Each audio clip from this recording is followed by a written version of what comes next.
ഉൽപ്പത്തി അധ്യായം 36. ഏസാവ് ഏദോമ്യരുടെ പിതാവ്.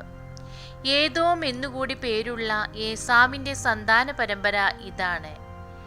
കാനാന്യ സ്ത്രീകളായിരുന്നു ഏസാവിന്റെ ഭാര്യമാർ. ഹിത്യനായ ഏലോന്റെ മകളാണ് ആദ. ഹിവ്യനായ സിബയോന്റെ മകളായ ആനായുടെ പുത്രിയാണ് ഒഹൊലീബാമ. ഇസ്മായേലിന്റെ മകളും നെബായോത്തിന്റെ സഹോദരിയുമാണ് ബസ്മത്ത്.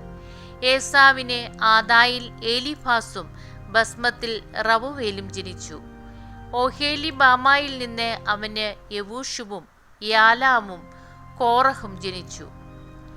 കാനാൻ ദേശത്ത് വെച്ച് ഏസാവിനുണ്ടായ മക്കളാണ് ഇവർ. ഏസാവ് ഭാര്യമാരും പുത്രന്മാരും പുത്രിമാരും വീട്ടിലുള്ള എല്ലാവരും ഒത്ത് തന്റെ കാലികളും മൃഗങ്ങളും കാനാൻ ദേശത്ത് താൻ നേടിയ സ്വത്തുമായി സഹോദരനായ യാക്കോബിനെ വിട്ട് അകലെയുള്ള ഒരു ദേശത്തേക്ക് പോയി. കാരണം ഒന്നിച്ചു പാർക്കാൻ വയ്യാത്ത വിധം ഇരുവർക്കും അത്രയേറെ സമ്പത്തുണ്ടായിരുന്നു. അവരുടെ അധിവാസ ഭൂമിക്ക് സംരക്ഷിക്കുവാനാവാത്ത വണ്ണം അത്രയധികമായിരുന്നു ആടുമാടുകൾ. അതുകൊണ്ട് ഏസാവ് സെയിർ എന്ന മലനാട്ടിൽ പാർത്തു. ഏസാവും ഏദോമും ഒരാൾ തന്നെ. സെയിർ മലയിലെ ഏദോമിന്റെ പിതാവായ ഏസാവിന്റെ സന്തതി പരമ്പര. ഏസാവിന്റെ പുത്രന്മാരുടെ പേരുകൾ. ഏസാവിന്റെ ഭാര്യയായ ആദായിലുണ്ടായ മകൻ എലീഫാസ്. ഭാര്യയായ ബസ്മത്തിലുണ്ടായ മകൻ റവുവേൽ. എലീഫാസിന്റെ പുത്രന്മാർ തേമാൻ, ഓമർ, സെഫോ, ഗത്താം, കെനസ്. ഏസാവിന്റെ മകൻ എലീഫാസിന് തിമ്ന എന്നൊരു ഉപനാരി ഉണ്ടായിരുന്നു. എലീഫാസിന് അവളിൽ അമലേക്ക് എന്നൊരു പുത്രൻ ജനിച്ചു.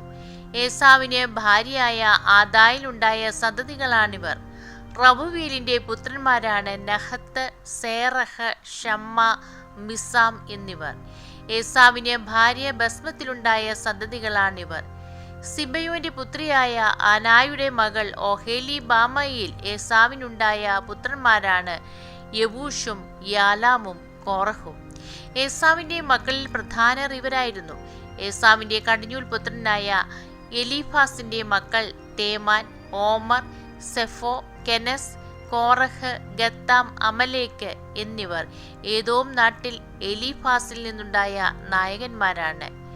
ഇവരെല്ലാം ആദായുടെ പുത്രന്മാരാണ്. ഏസാവിന്റെ മകനായ റവുവേലിന്റെ പുത്രന്മാർ പ്രമുഖരായ നഹത്ത്, സേറഹ്, ഷമ്മ, മിസ്സ. ഏദോം നാട്ടിൽ റവുവേലിൽ നിന്നുണ്ടായ പ്രധാനപ്പെട്ടവരാണ് ഇവർ. ഇവർ ഏസാവിന്റെ ഭാര്യ ബസ്മത്തിന്റെ സന്തതികളാണ്.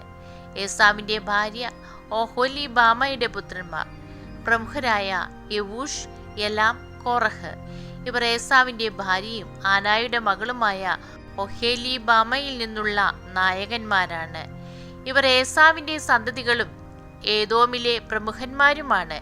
അന്നാട്ടിൽ പാർത്തിരുന്നവരും സെയിർ എന്ന ഹോരിന്റെ പുത്രന്മാരുമാണ് ലോത്താൻ, ഷോബാൽ, സിബയോൻ, ആന, ദീഷോർ, ഏസർ, ദീഷാൻ.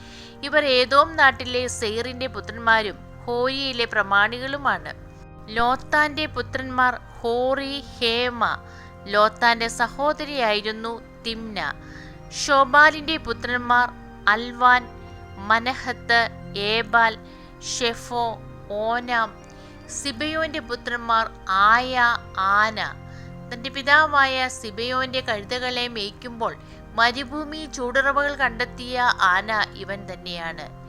ദീശോൻ ആനായുടെ പുത്രനും ഒഹൊലീബാമ പുത്രിയുമായിരുന്നു. ഹെർദാൻ, യഷ്ബാൻ, ഇത്രാൻ, കെറാൻ എന്നിവരായിരുന്നു ദീശോന്റെ പുത്രന്മാർ.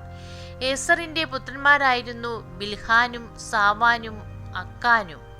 ദീഷാന്റെ പുത്രന്മാരായിരുന്നു ഊസും ആരാനും. ഹോരിലെ പ്രമുഖരായിരുന്നു ലോത്താൻ, ഷോബാൻ, സിബയോൻ, ആന എന്നിവർ. ദീഷോൻ, ഏസർ, ദീഷാൻ എന്നിവർ സെയിർ നാട്ടിൽ ഹോരിലെ പ്രമുഖരായിരുന്നു. ഇസ്രായേൽക്കാരുടെ ഇടയിൽ രാജഭരണം ആരംഭിക്കുന്നതിന് മുമ്പ് ഏദോം നാട്ടിലെ ഭരണാധികാരികൾ ഇവരായിരുന്നു. ബേയോറിന്റെ മകനായ ബേല ഏദോമിൽ ഭരിച്ചു. അവന്റെ പട്ടണത്തിന്റെ പേര് ദിൻഹാബ എന്നായിരുന്നു. ബേല മരിച്ചപ്പോൾ ബൊസ്രായിലെ സോറഹിന്റെ മകനായ യോബാബ് രാജാവായി. യോബാബ് മരിച്ചപ്പോൾ തേമാന്യനായ ഹൂഷാം രാജാവായി. ഹൂഷാം മരിച്ചപ്പോൾ ബദാദിന്റെ പുത്രനായ ഹദാദ് രാജാവായി. അവൻ മോവാബു ദേശത്ത് വെച്ച് മിദ്യാനെ തോൽപ്പിച്ചു. അവന്റെ പട്ടണത്തിന്റെ പേര് അവിദ് എന്നായിരുന്നു. ഹദാദ് മരിച്ചപ്പോൾ മസ്രേക്കായിലെ സ്മല രാജാവായി. സ്മല മരിച്ചപ്പോൾ നദീതീരത്തുള്ള റഹോബോത്തിന്റെ സാവൂൾ രാജാവായി. സാവൂൾ മരിച്ചപ്പോൾ അക്ബോറിന്റെ മകനായ ബാൽഹാനാൻ രാജാവായി. അക്ബോറിന്റെ മകനായ ബാൽഹാനാൻ മരിച്ചപ്പോൾ ഹദാറാണ് തൽസ്ഥാനത്ത് ഭരിച്ചത്. അവന്റെ പട്ടണത്തിന്റെ പേര് പാവു എന്നായിരുന്നു. മൊസാഹാബിന്റെ പൗത്രിയും മദത്രിന്റെ പുത്രിയുമായ മെഹത്തബേലായിരുന്നു അവന്റെ ഭാര്യ. കുടുംബവും വാസസ്ഥലവും പേരുമനുസരിച്ച് ഏസാവിൽ നിന്ന് ഉത്ഭവിച്ച പ്രമുഖർ തിമ്ന, അൽവ, എത്തത്ത്, ഓഹേലിബാമ, ഏല, പീനോൻ, കെനസ്, തേമാൻ, മിബ്സാർ, മഗ്ദിയാൻ, ഈറാം എന്നിവരായിരുന്നു.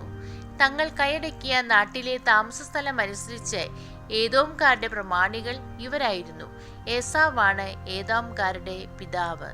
ദൈവമേ, സ്തുതി അങ്ങേക്ക് യോഗ്യമാകുന്നു.